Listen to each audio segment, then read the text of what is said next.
Good evening. Nice to meet you. Flora is kind of keeps track of the goings on around here in the Sinex area. Have you come to place someone in the vault? I hope so. It's been so long since we've had company here.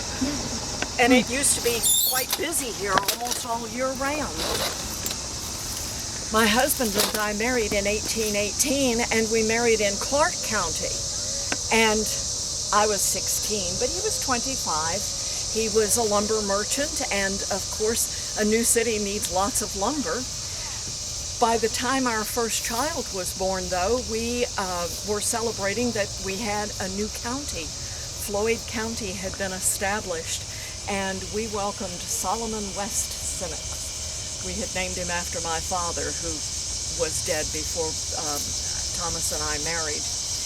But Nathaniel Scribner had gone over to Corydon to present the petition to the legislature over there, and he knew that it was approved and that this would be a new county. But he was riding back home in December, and he took sick. He died up in Floyd's Knobs. He didn't even get back to his home here in New Albany. But the city was continuing to grow, and my husband wanted to give back as much as he could because of the prosperity of his business. He was appointed pound keeper. In those days, New Albany did not have a jail, and they had just an enclosed area where they confined people, and Thomas was the keeper of that for a time. Not terribly much to his liking, but later on he was first ward councilman, and that was more in keeping with a businessman. In 1823, he gave a lot of money to help build the new courthouse for Floyd County. And then in August of 1824, they asked him to take over as the superintendent of the construction. There's not very many people who knew more about building with wood than Thomas Sinex did. And that courthouse was ready in 3 months, November of 1824. But he was always looking for a way to give back to this community that had been so good to us. By 1840, the old city burial ground was getting pretty full, and this old northern burial grounds became the main cemetery for New Albany. And people could expect as dignified a funeral and as nice a burial as you could find anywhere in these United States. We moved a lot of people from the old burial ground up here, and I think that's appropriate. We had all worked together. It's only right that we should rest together and spend eternity together. Thomas built this vault in 1850. And so the burial ground was relatively new. This was the first vault built in what we now call Fairview Cemetery. We built it of stone. It was let into the hillside, and there are 70 crypts in there. Some other families did build hillside monument vaults, but usually these were just facades let into the hillside, and there might be space for 4 or 6 people in there. We had plenty of room because we knew we wanted all of our family to be together. We moved my mother and father here, Solomon and Hulda Jane West. They're in with us. And that little Solomon West Sinex, we had to move him here. He died when he was 8 years old. There were 2 more babies. We had Flora and Anna, and their little lives were ended almost before they had begun. In those days, if someone died in the wintertime, you couldn't dig a grave if the ground was frozen. If we had a lot of snow, you couldn't dig a grave. In the spring rains, you cannot dig a grave in mud. Sometimes people who were visiting here in New Albany, they may have come to visit family, or they may have come here on business. They died unexpectedly. We would notify their families, but there needed to be a place for them to rest with dignity and with peace until their families decided to either bring them home or leave them with us here in this cemetery. All too often people fetched up in the river. We always tried to find out who they were. Sometimes it would take a long time. Sometimes we never did know who they were. But we always tried, and they all had a decent burial. But sometimes they were with us in the vault because New Albany did not have a receiving vault for occasions like this. And so Thomas offered our family vault to be used for this purpose. And that is why you will find records of more than 120 people being buried here. But of course, not all of them stayed in our family vault. We've had a lot of children buried here, 60, or maybe a few more. And of course, only 3 of them our little ones, but a couple of grandbabies.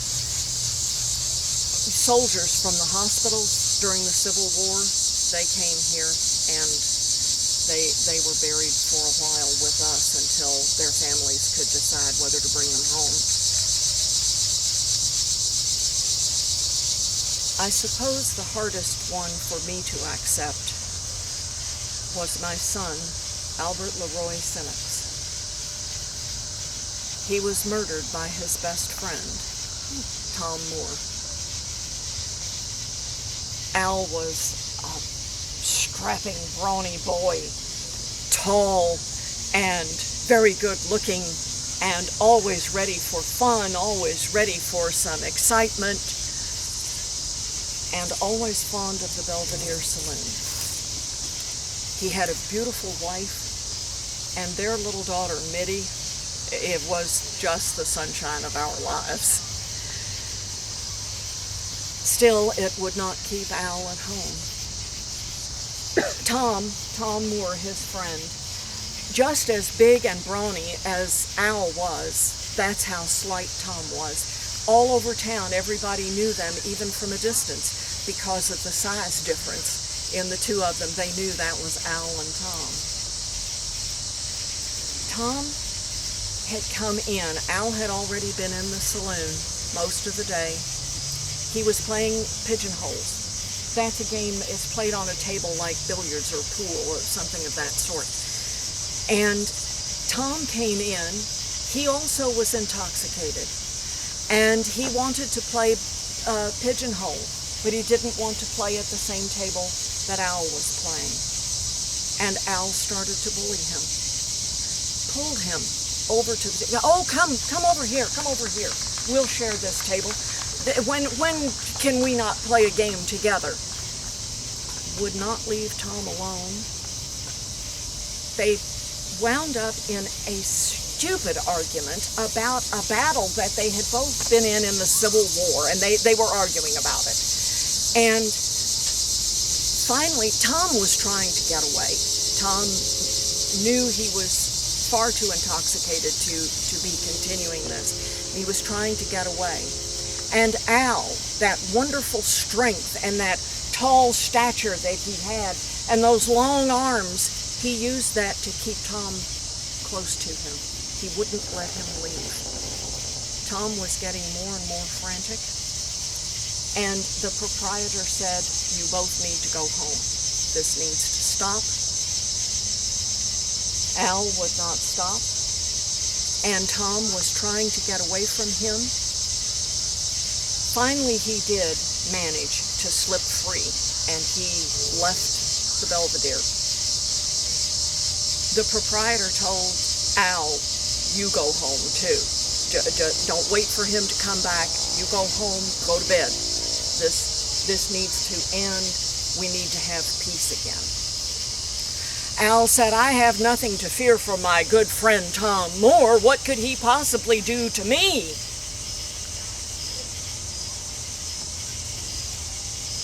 Tom came back with a pistol and he shot my son in cold blood.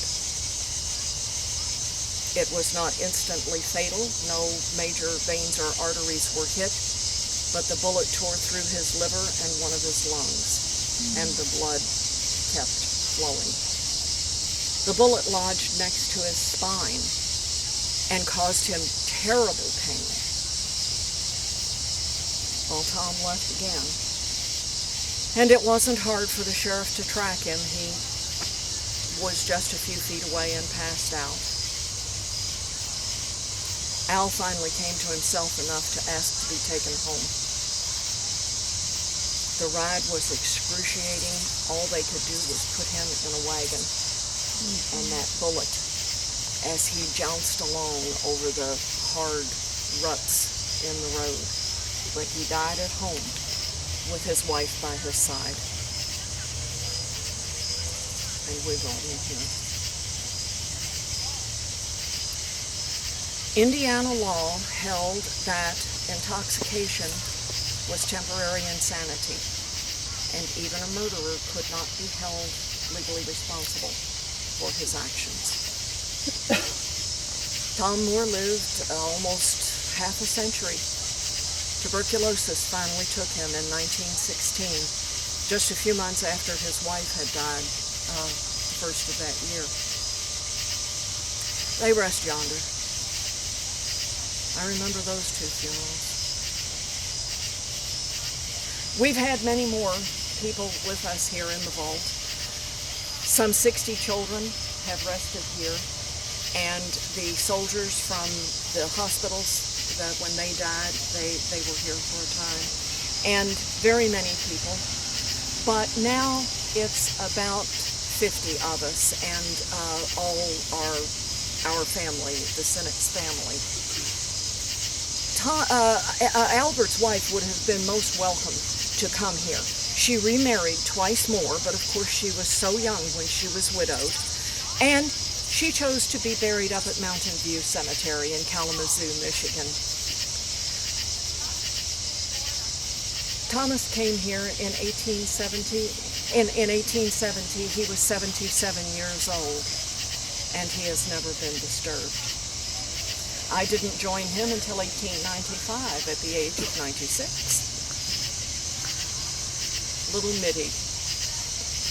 Mitty grew up, she married over in Washington County, and she did not come to us until 1949, when she was 84 years old. I don't understand this brick wall. There's no sunlight now that comes in. And of course no one can be buried in with us now. It's blocked off. And that's not right. We still have room.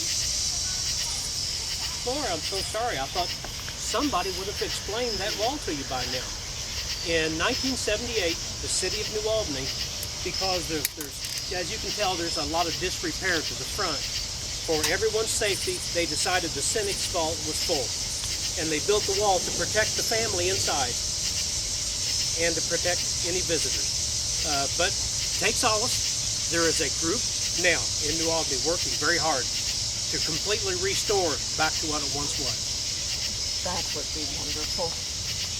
Thank you so much. Rest in peace.